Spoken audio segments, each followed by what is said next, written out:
going to conquer and we're going to take some. Is that understood? Yes, sir. That's what we're going to do, sweetheart. We are going to go and get some. All right, people, on the ready line. Are you me? Yeah! Are you me? Yeah! What are you? Summer presents unique opportunities and challenges for families raising children with disabilities. In EP Magazine's annual Summer Fun and Travel issue, we revisit some articles from recent years that address a variety of situations that parents might face during the summer.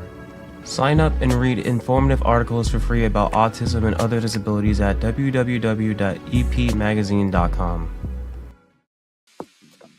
Monotony. It comes in all shapes and sizes. Dull, tedious, just plain boring. But what is this? A contender, perhaps?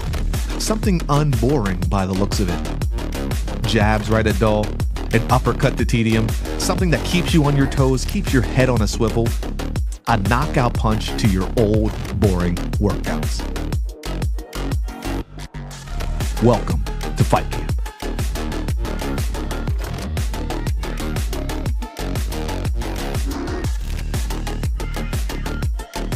Oscar Mike Radio is a proud podcast partner of REITs Across America Radio, heard every Thursday at 11 a.m. and Sunday at 8 a.m. Eastern. They're also big supporters of the nonprofit I Got Your Six, Two Lives at Once. And with every wreath you sponsor through Oscar Mike Radio, $5 goes back to this great organization dedicated to making a difference in the lives of veterans, law enforcement, firefighters, and first responders battling PTSD. Two Lives at Once pairs these brave men and women together with dogs rescued from kill shelters. In this way, two lives are saved at the same time by saving each other. Donate now. Go to REITsAcrossAmerica.org/Oscar Mike Radio to help. That's REITsAcrossAmerica.org/Oscar Mike Radio.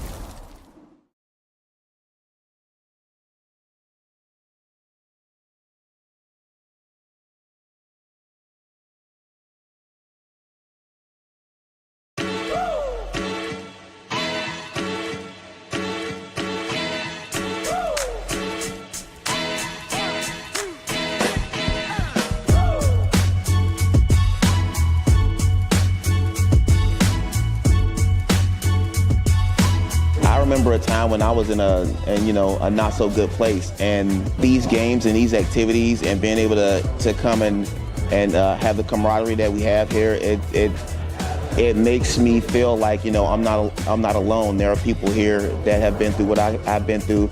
It makes me feel like I don't know, I'm part of something great.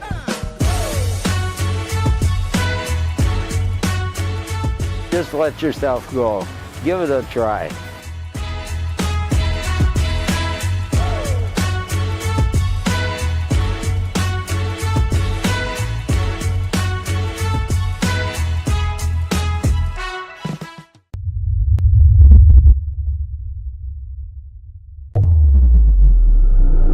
We're back here at the Elizabeth Dole Foundation. We're Oscar Mike, Mission Flight, the Missiles in Air, and I love bonuses. And I'm sitting there, and one of the SDI team comes up and says, "Hey, you want to talk to Steve Schwab?"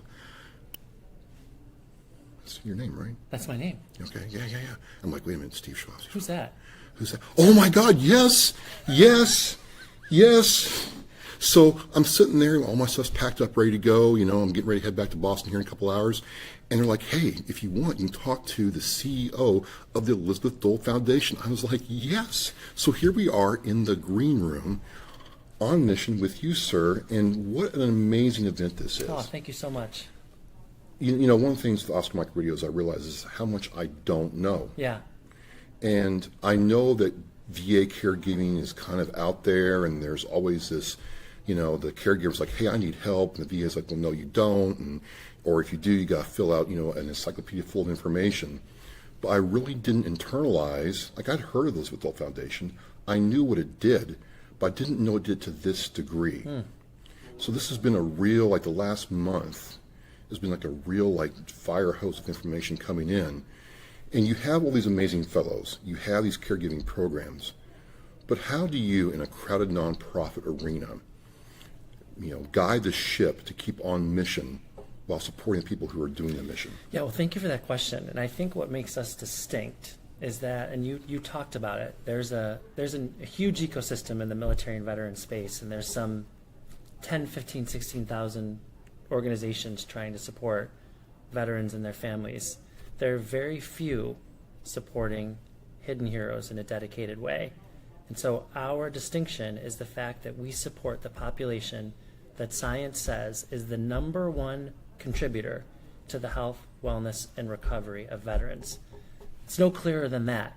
So the investment in the caregiver, improving their health, improving their financial and economic mobility, improving the healthcare ecosystem means downstream we're going to have healthier veterans, healthier families, lower healthcare costs for the VA, less of a burden on taxpayers, and happier people. So the down payment means that the work is pretty focused, it's deliberative, and it allows us as an organization to take a segment of the population that is incredibly vulnerable and just focus on it.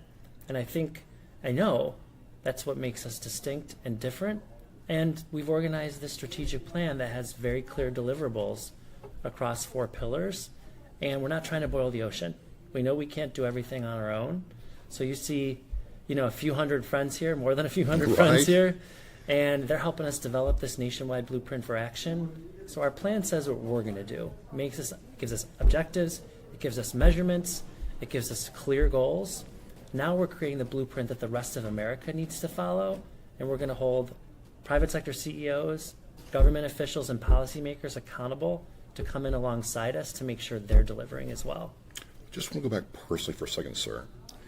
Did you serve in the military? I didn't. My family did. Most of my family did. So this is the interesting thing. I'm always interested in people who didn't serve in the military. Maybe they had family, maybe they had friends, but they get really passionate about serving our nation's heroes, our true heroes. That's right. Where does that come from you personally, Stephen? For me, I am from a military family, yeah, but I am a democracy geek. I live in the freest country the world has ever seen, and I've never taken for granted the fact that the men and women who serve and their families allow me to have that freedom.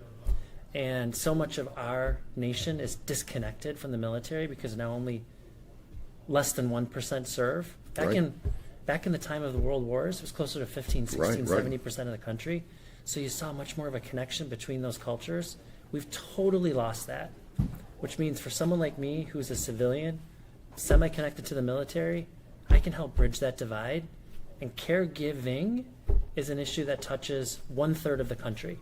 You heard it today, 100 million plus Americans are acting as caregivers. About 15 million of them are military and veteran caregivers. How can I not be inspired to take my zest for service, this is my form of service, my passion for this population, and move the needle for them? Because ultimately, it's going to secure our nation's freedom and security. It's going to strengthen that beacon of democracy and freedom around the world that I so deeply believe in. And hopefully it'll motivate other people to do more for the families, the caregivers, and veterans who serve. Because there still is a big disconnect. There sure is. Now, one of the things that you're not a healthcare company, but you are definitely in the healthcare space. That's right. So as a CEO, you're having to deal with changing regulations, AI, insurance conditions, regulatory conditions.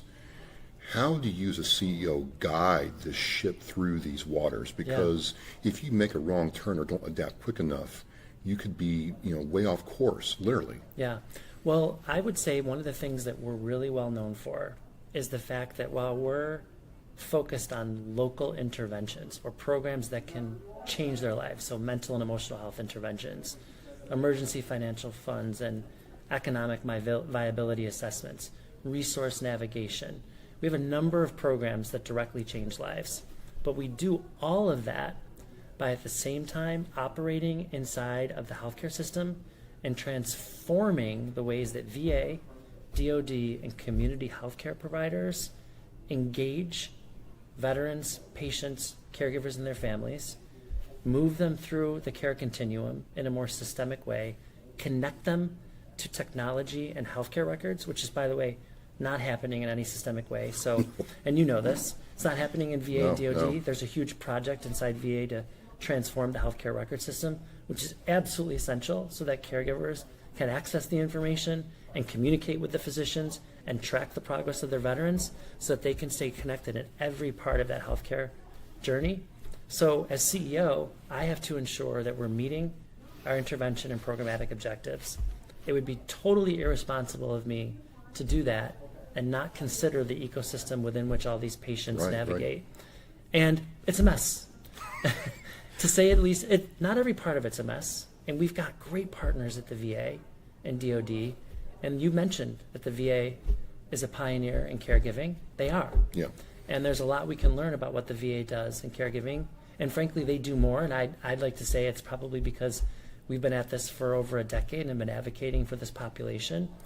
But the rest of the country needs to follow. DOD needs to follow. Community care providers, where roughly 60% of the veteran population receive their care because that's how many are outside the VA system. They all need to follow. So someone said to me earlier, just wait until your work is done. And I said, my work will never be done.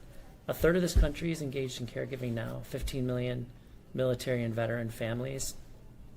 We're in this sort of sandwich generation where we have folks who are caring for younger and older Americans. That's going to continue. Intergenerational caregiving is going to become the norm, such that we hope someday when you're talking to your kids about going to college and finding a job, the conversation doesn't stop there. The third part of it is, what are they going to need to do to care for themselves, for their families, and for you, their parents and loved ones? We need to create a new dynamic inside this country and inside families where caregiving becomes what we're teaching younger generations that they're going to inherit. And a lot of countries around the world are doing that. We're not. I want to talk about data. One of the things when I started really learning about the Elizabeth Dole Foundation and what you all do is the RAND report, Yes. the first one that came out. Mm-hmm. And now 10 years later, it's like RAND 2, for lack of a better term. Yep. And I'm thinking to myself, that's a very intentful strategy to use that kind of data and create that kind of, qualitative and quantitative research to guide what you do. What's been your involvement? How's that focus what you all are doing? Yeah, well, we're based in Washington, D.C. Some people call it the swamp. And it's called the swamp for a lot of reasons. Because you can get stuck in the mud and nothing gets done. True. So to unstick from the mud, you've got to have headlines. And so when we started, Elizabeth Dole said, nobody knows anything about this population. There aren't any numbers. We can't talk about how big it is. And frankly, we didn't know how big it was. So her 45 years of public service said, we need a big, fancy, trusted study. And nobody does research in a gold standard way better than RAND. And we captured the attention of Capitol Hill. And we stood alongside the Obamas in a bipartisan moment with Elizabeth Dole and Michelle Obama in 2014 and said, this nation is in a crisis.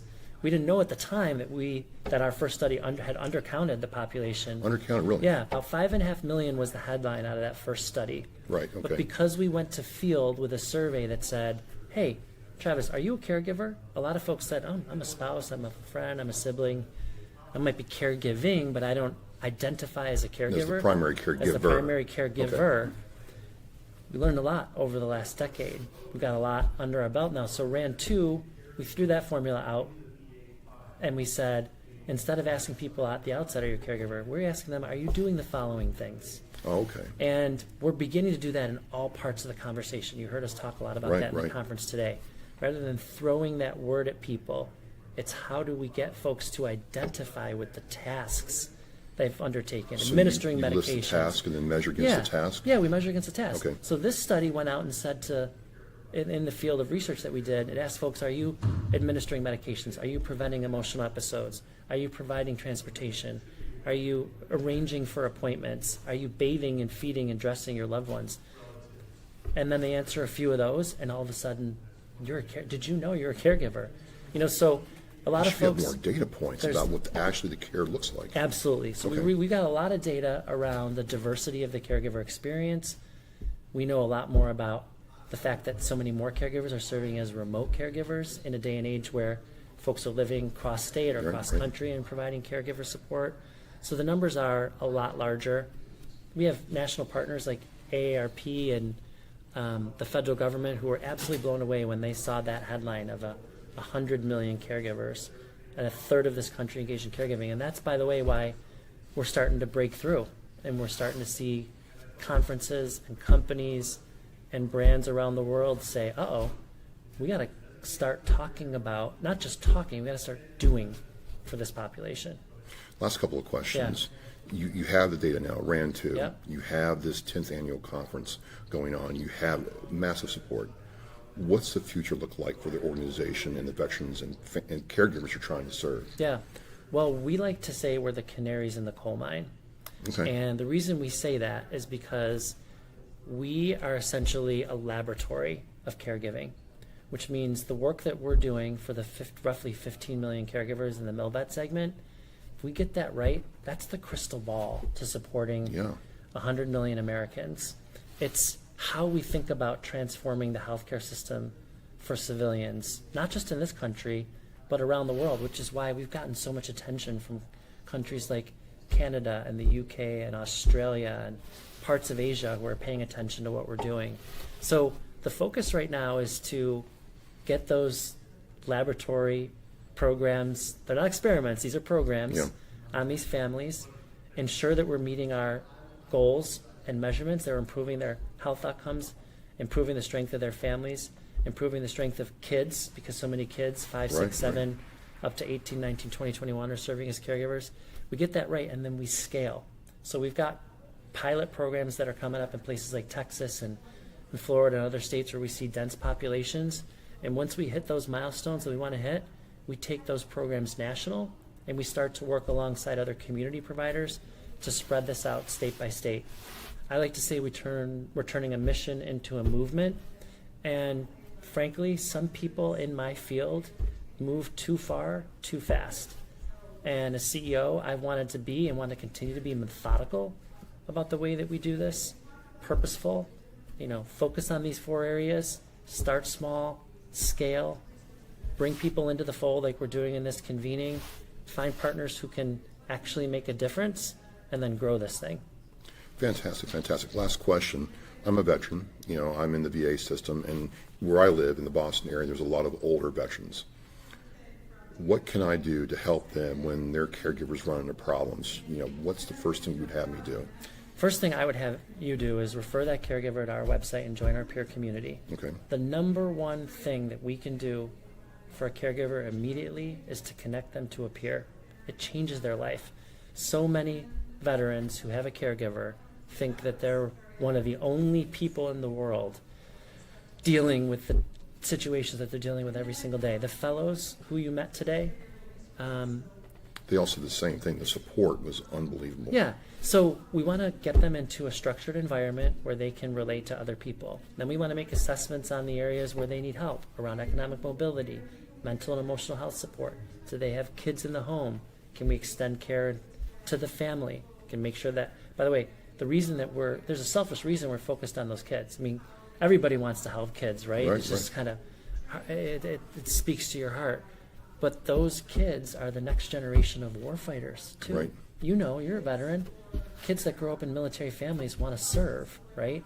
So strong, healthy, caregiving families mean that we're going to have a pipeline into the services at a time in a dangerous and complex world. We need to ensure that the next generation of military families want to serve. I serve in a way through my work. You served to protect our freedom and security.